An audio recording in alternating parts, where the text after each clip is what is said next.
Well, first of all, I'll say I have not blocked you on X Twitter because I haven't been on X Twitter since Elon Musk acquired it. I actually left the platform, so there might be someone posing as me who's blocked you. So I think it was prior to Elon. On Piers Morgan Uncensored, host Piers Morgan tackles a fiery showdown with Joy Reid over race politics, immigration, and Donald Trump. Sparks fly as Morgan challenges Reid's claims on Trump's so-called fascism and racial identity politics while debating the morality of deportations under both Obama and Trump. Let's break this down. Purchase.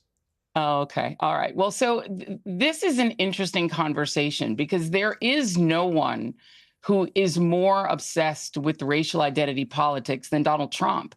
He ran the most racial identity politics laden campaign that I've seen in my lifetime. And I've been following politics since I was 12.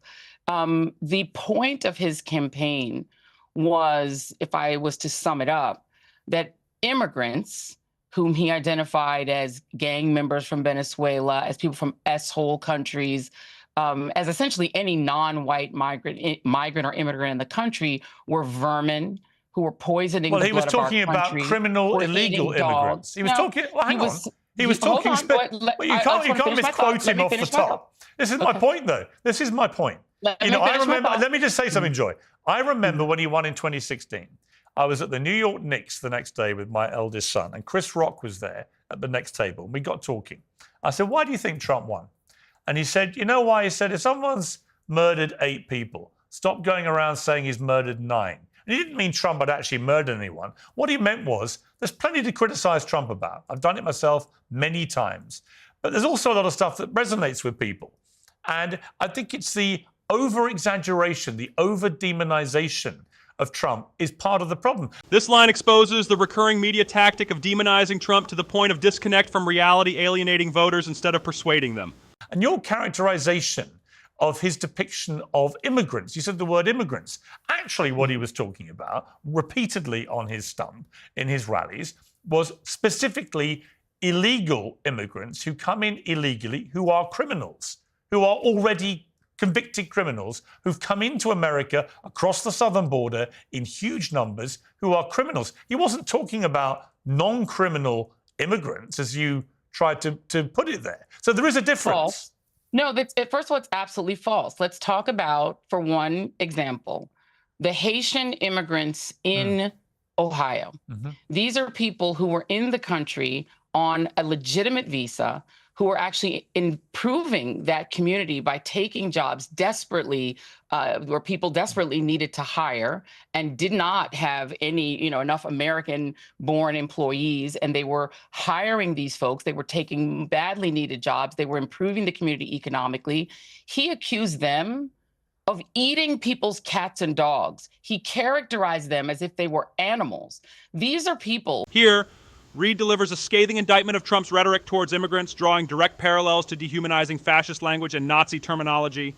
Who his own administration had allowed into the country on a legitimate visa. But I agree with you. First of all, I'll stop. Let me just. But I agree with you.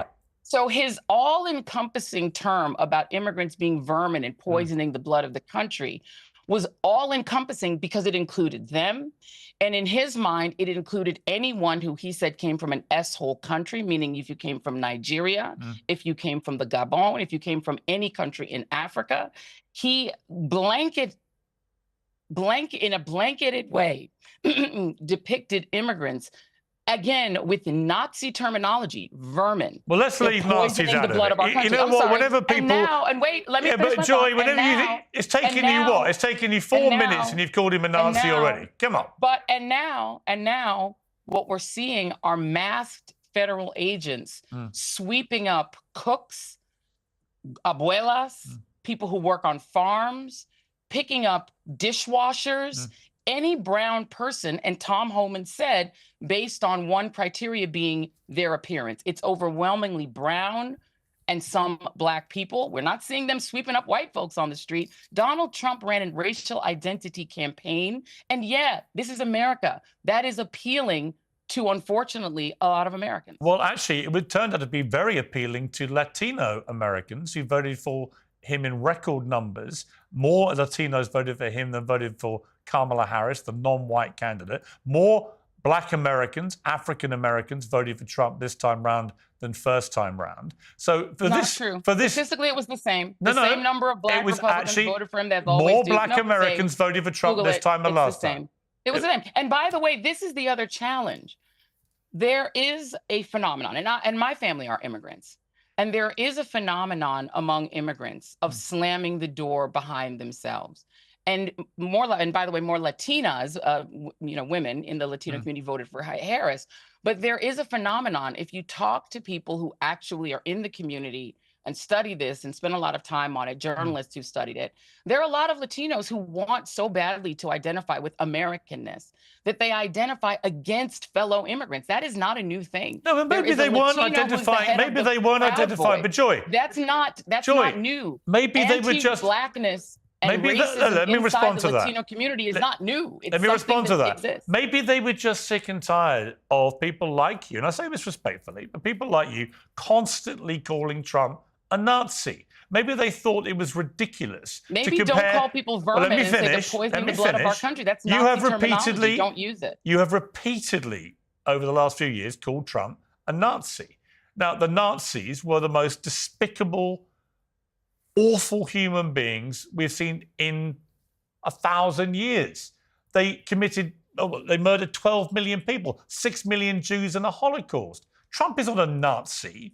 So when you do that, you fought it. Let me finish. You've just done what you normally do. I have said he uses Nazi terminology, and that's a fact. Right. Saying people are poisoning the blood of our country, that is Nazi talk. That is what I've said about Trump. I will stand by it, because if you're calling people vermin and saying that they're poisoning the blood of our country, you are lifting language out of the Nazi playbook. That is very different from saying that Donald Trump is perpetrating a Holocaust such as in the 1930s. Right. But what he is doing is straight fascism. That's not me saying it. Mark Milley, his former Joint Chiefs of Staff chair, said that he is a fascist to the core. His former chief of staff says he's a fascist. And the things he's doing, masked men snatching people off the street, not even showing any identification as law enforcement. Let me ask you a question. Men dragging women, children into vans. Fascism. You've made this point. I will stand by that any day. Let me ask you a question about immigration. It's a very interesting topic at the moment, as you rightly observe. So my view, for what it's worth, as somebody who is an exceptional alien, is how it's described on my visa to the United States, but I have a home in Los Angeles, and I love America. I've lived and worked there for 20 years. My view is that most Americans, I think instinctively, do not have a problem with the principle of deporting undocumented workers who commit crimes in the United States. Would you have a problem with that as a policy? As a policy, if people get a hearing and they go through a process, sure. But that is not what's happening. No, I'm going to come to the next bit. Hold on, that is not what's Joy, happening. I'm going to finish my point. It's not what's happening. I wanted to see what you were prepared to agree with me about, because I think it's healthy to the debate, right? So we both agree about that, which is good. Now, I don't think that they should have pressed the button on deporting as many illegal immigrants who are there undocumented, but who've not committed crimes in the way that they're currently doing. That they should have sorted, first of all, people who are in the country illegally who commit crimes and deported them. Everyone would agree with it. But I agree with you. The wholesale pulling of people off the street who may have been in America for many years, got families in America who pay taxes in America. You only have to talk to farmers to understand the devastating impact this may have. So on that, I would agree with you. But I also think that, and I hope you would agree, that Donald Trump has pretty much stopped completely the number of people coming over the southern border illegally. And under Joe Biden and Kamala Harris, over a 4-year period, as many as 10 million people are believed to have come over the southern border illegally. Now, you must surely think that the Trump way of securing the southern border is better for the United States than the Biden way. First of all, if those are Donald Trump's numbers about how many people came in over the southern border, I don't buy them at all. What numbers do you buy? Anything Donald Trump said. What numbers do you buy? And let me go on. Well, how many do you think it was? Let's just say it was. Well, Joy, how many do you think it was? No, let's just say, I'm going to stipulate to you, let's just say it was 10 million people. Are you asking your viewers to believe that 10 million people were in the country raping and robbing rather than working on farms, working on construction sites? No, I didn't say that. We have to recall that so again, being in the United States without documents is a civil offense. It is not a felony. And so the reality is, if it was 10 million people, we have to ask ourselves, what is the pull? America has always run, from the time that people who looked like me were enslaved, on cheap labor, on free labor to start itself as an empire, and then on a constant pull of cheaper and cheaper labor. That is a pull that is pulling people over. And then, of course, there's the push of the destabilization in Central and South American countries. That is the push. That push-pull is a fact of life. And it was a fact of life when Donald Trump was president the first time. But what's that got to do with how many come over the southern border illegally? No, the difference is now, if you let's say where you end all undocumented migration to the United States, all that would do is put a burden on the pull part of it, because you have industries that desperately rely on farm labor, on construction labor, but why shouldn't you have a system? That's not okay, but why? Okay, but Joy, why freezing it to zero does nothing to change my life. Joy, why shouldn't people? But what it's done is why shouldn't people? Let me just ask you, why shouldn't people do what I had to do when I wanted to live and work in America? I mean, just go through a proper process and get accepted to be allowed to come into the United States. That is how a normal, well-controlled border works. So what you seem to be suggesting is that because America's economy needs a lot of workers, we should simply have a system where anyone can come in. And if that's not your belief, then how would you regulate the southern border? I'm going to say to you that if the policy were applied the same across the board, that would be one thing. It's not. Marco Rubio's grandfather didn't do it the right way. He overstayed an order of deportation, stayed anyway, and was allowed to remain in the country. Elon Musk's brother says, and Elon Musk disputes it, but Elon Musk's brother said they overstayed their student visa, started a business which would have been illegal for someone on a student visa, were allowed to stay. They are white migrants, and somehow that was okay. What we're seeing is a selective enforcement of this outrage. If the person is brown, they need to be rounded up and put into quote unquote alligator Alcatraz, a concentration camp in Florida. If the person is white, we let them start a business and become Elon Musk. This is the bombshell moment accusing the immigration policy and its enforcement of blatant racial double standards and systemic injustice.